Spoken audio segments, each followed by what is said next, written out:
Bonjour, aujourd'hui nous allons aborder une nouvelle fonctionnalité de Fusion 360 au travers de plugins.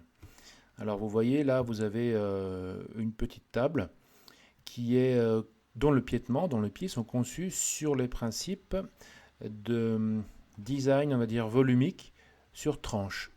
Donc vous voyez le piétement est constitué de différents panneaux assemblés à mi-bois. Eh bien, grâce au plugin Slicer, vous allez pouvoir générer ça automatiquement à partir de volume. Alors, où se trouve ce plugin? Donc, dans la partie conception, solide, vous avez donc une déclinaison vers la fonction outil, créer, et là, une fois que vous l'aurez téléchargé, on va voir ensemble comment faire dans la vidéo, vous pourrez avoir accès à ce plugin extrêmement pratique pour réaliser ce type de design. Donc, les étapes de cette vidéo seront assez simples. Premièrement, installer le plugin Slicer.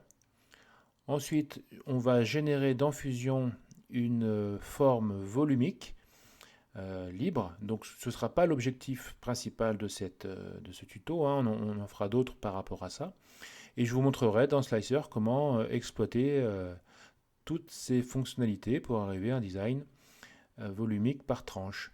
L'autre intérêt, vous allez le voir ensuite, c'est que Slicer vous proposera, vous générera automatiquement tous les plans de coupe qui seront exploitables, soit la commande numérique, soit la découpe laser. Voilà. Démarrons par la première étape, à savoir installer Slicer. Donc pour ce faire, c'est assez simple. Vous allez aller sur Internet, Google. Vous allez dans votre moteur de recherche saisir Slicer pour Fusion 360. Hein. Voilà. Et une fois que vous avez réalisé cette recherche, vous pouvez avoir accès, je dirais, voilà, la première ligne qui vous donnera accès au plugin.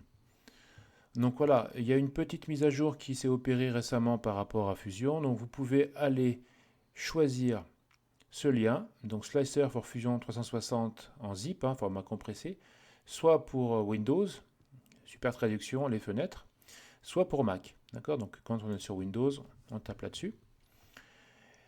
Et vous voyez donc que votre téléchargement s'exécute. Donc le fichier il fait quand même 79 mégas, donc c'est assez rapide.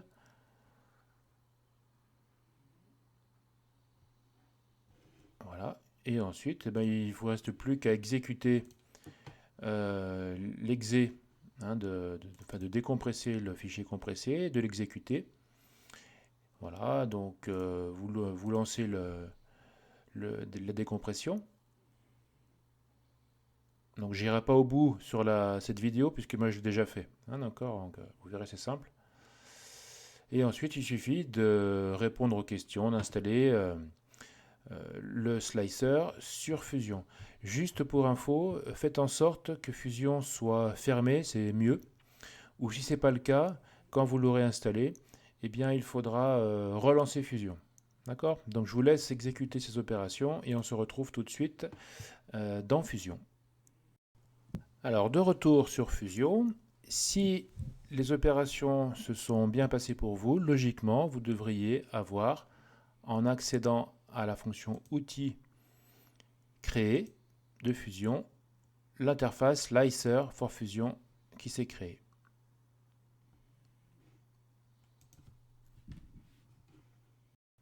Alors la prochaine étape consiste à venir cliquer sur l'environnement de création de forme. Une nouvelle interface s'active. Alors c'est pas du tout l'objectif de cette vidéo d'apprendre à maîtriser ce module. Hein. Donc on va simplement nous venir cliquer sur la fonction boîte, venir choisir le plan de création comme à chaque fois. Donc je vais rétablir la vue. Et ensuite, avec la fonction type de rectangle par centre, on va venir cliquer sur le centre des origines et venir ouvrir cette boîte, donc, qui aura pour dimension en X 300 mm et en Z, Y, pardon, 700 mm. Une fois que c'est bon, on valide le tout. Et donc vous avez généré une boîte qui a les dimensions, vous voyez, donc telle qu'elle, hein. Et vous pouvez ici gérer la profondeur. La profondeur, on va la laisser peut-être à 200 mm. On valide. Okay, donc c'est un peu la même logique que ce qu'on fait généralement. Nous allons maintenant venir sculpter cette forme volumique telle qu'on le souhaite. Alors pour ce faire, on va simplement utiliser la fonction de modification.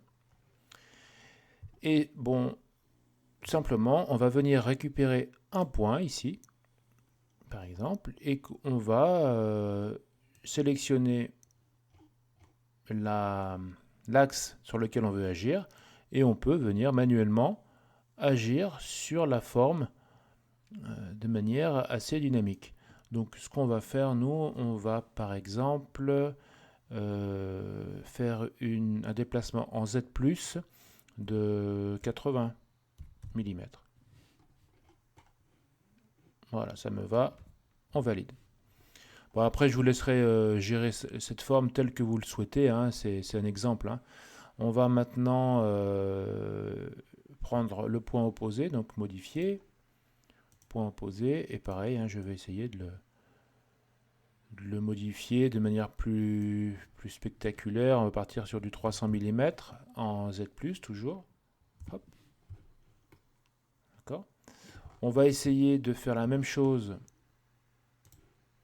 sur le point inférieur, et par contre, en Z-, on va lui faire un moins 50. Et puis, on va encore insister sur le point opposé, toujours en Z-, le moins 100 mm. Voilà, comme ça on a une forme un peu plus organique. Et puis on va affiner, toujours en modification, latéralement sur le bas. Donc toujours, alors là ça sera X-, on va partir sur du moins 70. Et on va faire pareil sur le point opposé. Donc là on sera sur du X+ en 70. Voilà, ça va donner une forme relativement organique à notre projet. Alors on va même insister, regardez, on va aller modifier les points latéraux hauts de la même manière. Alors on peut prendre des surfaces aussi, hein, mais bon, pour l'instant on reste sur les points, c'est plus simple. Hop. Moins 150. Et puis pareil sur le côté là, hop, plus 150. Voilà, on va partir sur une base à peu près comme ça. On peut terminer notre forme. Et bien sûr, pensez bien à enregistrer votre fichier. On va l'appeler 2021 slicer pied.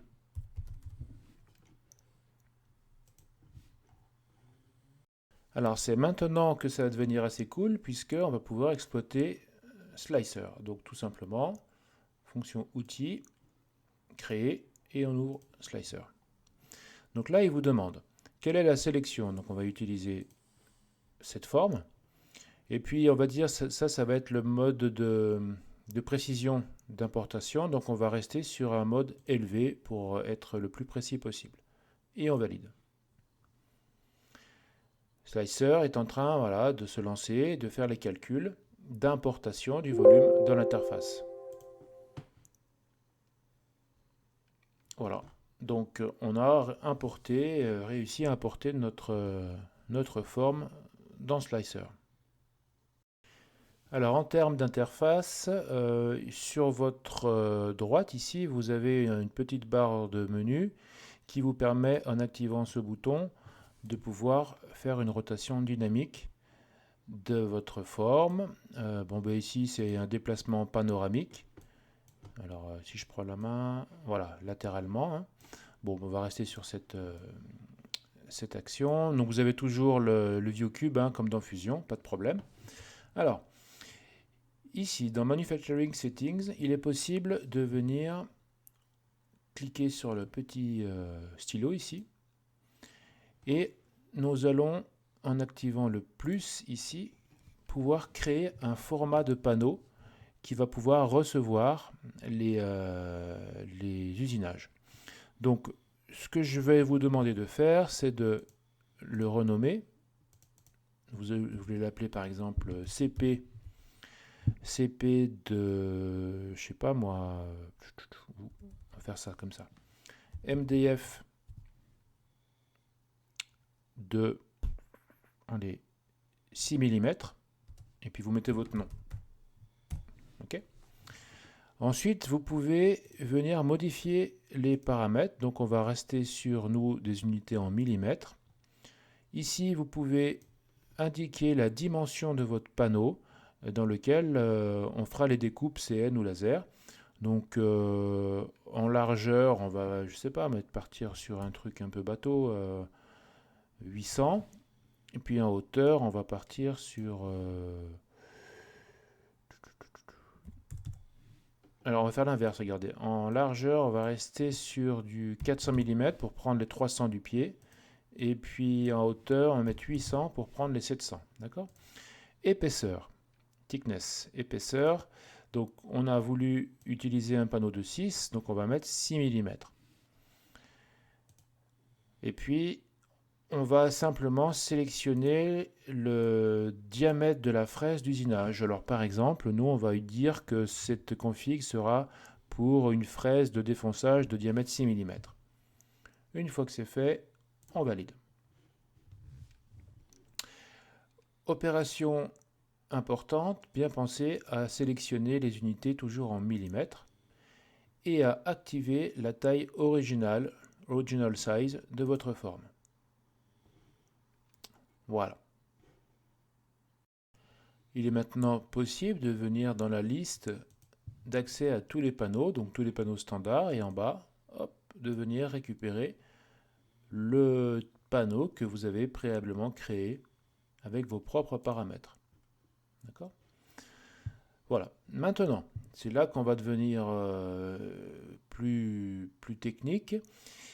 Il y a dans Slicer différentes manières de générer par usinage la forme présente.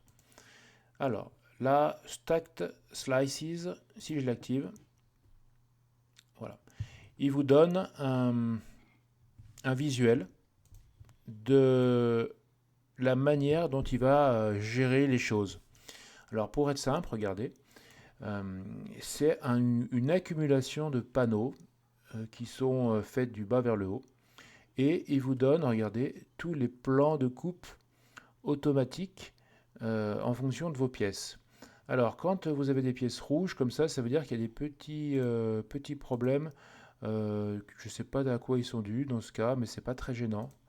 Donc, il vous affiche ça en rouge, mais ça marchera quand même. On s'aperçoit que dans ce cas de figure, ça fait quand même beaucoup de petits panneaux d'épaisseur 6 mm qui sont successivement collés. Et autre problème, en fonction du format que nous avons utilisé de panneaux, on a quand même, vous voyez, 44 panneaux pour 129 pièces. Donc ce qu'on va pouvoir faire, regardez, je vais pouvoir venir aller modifier mon MDF Alex. Et en termes de dimensions capables, je vais lui mettre des dimensions beaucoup plus balèzes. Alors je sais pas, je vais mettre 2,50 m par exemple par 1500. Alors c'est pas les vraies dimensions d'un médium, mais c'est pas grave. Et logiquement, il devrait pouvoir calculer le tout. Alors on va lui mettre... Hop. Voilà, il recalcule et vous voyez, de 44 panneaux, on est passé à 3. Compris la logique? Et là, manifestement, il n'y a plus d'erreurs. Alors je pense que les erreurs venaient du fait qu'il devait y avoir des manques de place pour le passage d'outils, des bricoles comme ça. Ok, donc ça, c'est la première technique de construction de slicer, la stacked slice. On va maintenant passer à la seconde manière de gérer le plan de coupe, et c'est celle qui va vraiment nous intéresser, c'est l'interlocked slices. Alors vous voyez, alors attendez, j'ai pas l'habitude, hop, on va utiliser donc Slicer pour générer des assemblages selon deux axes à mi-bois. Et vous voyez tout l'intérêt, regardez si je clique sur le plan de coupe, je peux zoomer, c'est qu'il vous a généré automatiquement les plans de coupe ainsi que les usinages d'assemblage à mi-bois. Voilà. Et donc le plan de coupe il est tout fait pour la CN. Si je sors de cette module, je reviens à mon affichage 3D et il est possible de venir modifier, si vous le voulez, le nombre de panneaux à utiliser en fonction de vos axes pour avoir une gestion beaucoup plus précise de vos panneaux. Alors encore une fois, il m'affiche des petits problèmes que j'ignore pourquoi il fait ça. Mais bon, c'est pas gênant, on pourra quand même travailler sans difficulté notre usinage. Voilà, donc le tout, vous voyez, se génère sur un seul panneau pour 27 pièces. Voilà, c'est ce qu'il faut savoir. J'aimerais quand même vous montrer les autres éléments qui sont beaucoup moins pertinents au niveau de la gestion de la construction. Le curve, alors là vous voyez, c'est selon des axes un peu plus douteux. Voilà, vous voyez, il a généré une espèce de torsion des axes. L'autre, c'est le radial slices. Donc là, ça va partir du milieu. Donc je sais que certains étudiants ont déjà travaillé sur ce genre de choses. Le prochain, c'est le fold panel. Et donc là, ce qui est intéressant, c'est que ça vous génère des plans de coupe, mais par rapport à un développé, notamment pour imprimer ça sur papier et sortir des volumes de façon origami par collage. Donc si je clique sur le panneau et je zoome, voilà, il vous insère tous les éléments de contact par rapport aux autres pièces pour faire des pliages. Donc c'est assez puissant. Bien sûr, le projet de notre pied n'est pas du tout approprié pour ce genre de construction, mais sachez que ça existe. Et puis, il est possible également d'avoir un dernier mode de construction que je ne maîtrise pas du tout. C'est le 3D Slices. Donc, il va nous faire l'affichage. Oui, donc il vous fait directement je pense, le débit. Mais bon, je vois pas l'intérêt de faire ça puisqu'on n'a pas les plans de coupe. Revenons, nous, à ce qui nous intéresse, c'est vraiment le interlocked slices. Okay. On va poursuivre donc dans cette interface. Vous avez sur votre gauche ici le bouton que vous pouvez activer, Assembly Steps. Voilà, si je l'active, vous avez donc une timeline en bas qui s'est activée. Et regardez ce qui se passe si je reviens à 0. Hop, donc il vous dit que le premier panneau à assembler sera ce montant. Il vous donne également le visu sur le plan de coupe pour savoir où il se positionne sur votre panneau. Et si vous avancez manuellement, il vous dit que la deuxième pièce qui va s'assembler, c'est celle-ci, ensuite celle-là, etc., etc., avec le visuel sur le plan de coupe du panneau. Donc c'est extrêmement pratique pour générer des notices de montage et savoir un petit peu comment ça va se goupiller. Ok, donc je vais jusqu'au bout. Hop, hop, hop. Et voilà.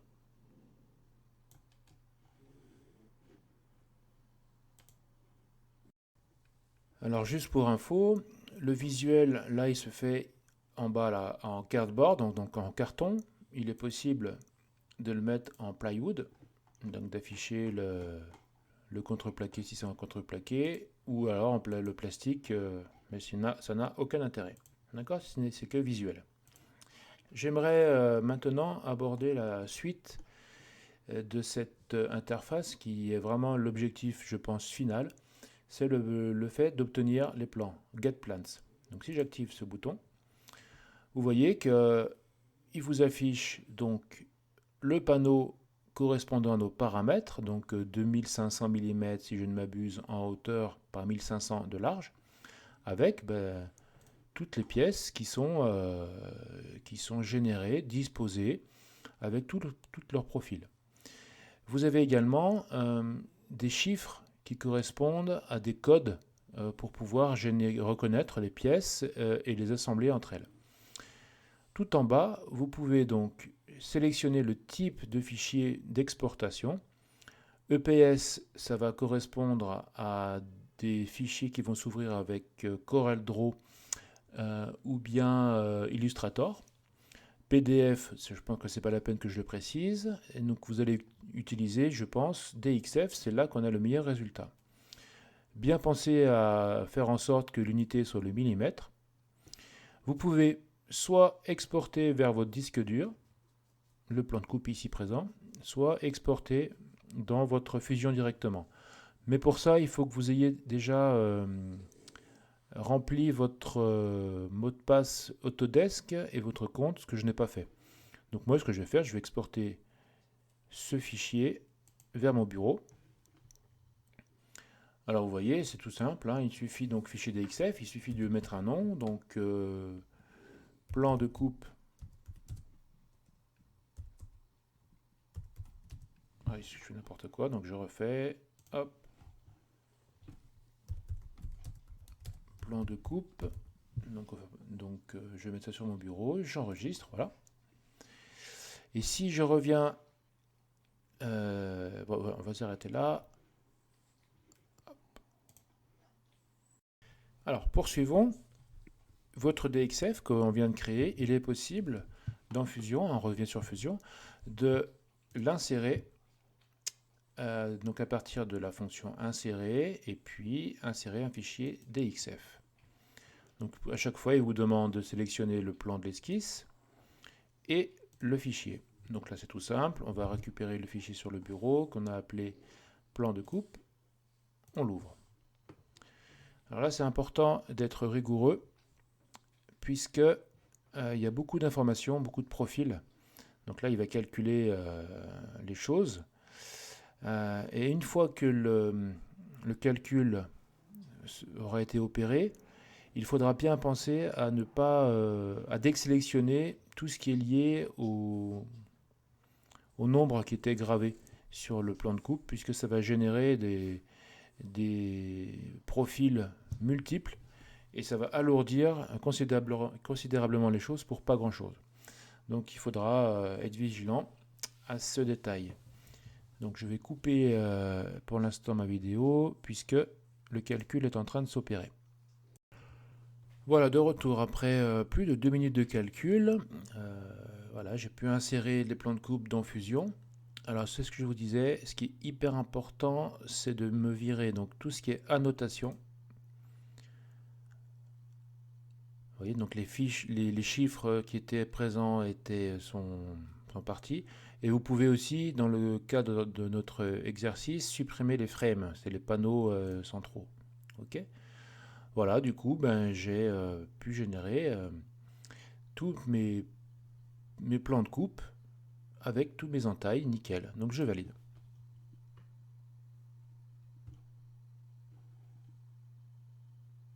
Donc là, Fusion calcul. Mais comme vous l'avez compris, vous avez donc généré automatiquement vos esquisses depuis Slicer. Alors, il est vrai que le nombre de pièces que nous avons sur ce sketch, sur cette esquisse, est relativement important et génère beaucoup de calculs dans Fusion. Donc, ce que je vais vous demander, pour que ce soit plus pratique, c'est d'aller modifier tout de suite votre fichier Slicer Et puis on va mettre un petit peu moins de panneaux. Vous voyez, on va réduire un petit peu le nombre de pièces pour qu'on ait à peu près une vingtaine de pièces ou une quinzaine, un petit peu moins, pour que ce soit plus facilement réalisable et plus pragmatique au niveau de fusion, qu'on n'ait pas des plombes de calcul ou des plantages intempestifs. Ok, donc je vous laisse modifier tout ça et venir ensuite, eh bien, de la même manière, exporter vos plans DXF, insérer tout ça dans Fusion pour pouvoir réaliser ce petit travail de la table que je vais essayer de vous retrouver tout de suite. Celle-ci, donc ça va s'ouvrir.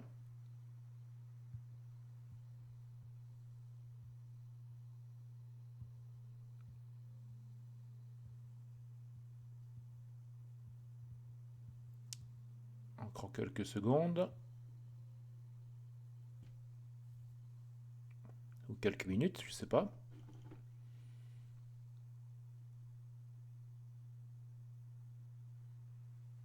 Bon, mais je vais couper et je vous dis à tout de suite. Voilà, enfin, donc j'ai retrouvé la maîtrise de Fusion pour vous montrer le type de projet que j'aimerais que vous puissiez réaliser en exploitant Slicer. Vous faites une petite table toute bête et puis modélisez une forme de pied de type organique et puis exploitez Slicer et faites l'assemblage ensuite de votre projet de cette manière. Voilà, j'espère que cette vidéo vous a convenu et je vous dis à bientôt.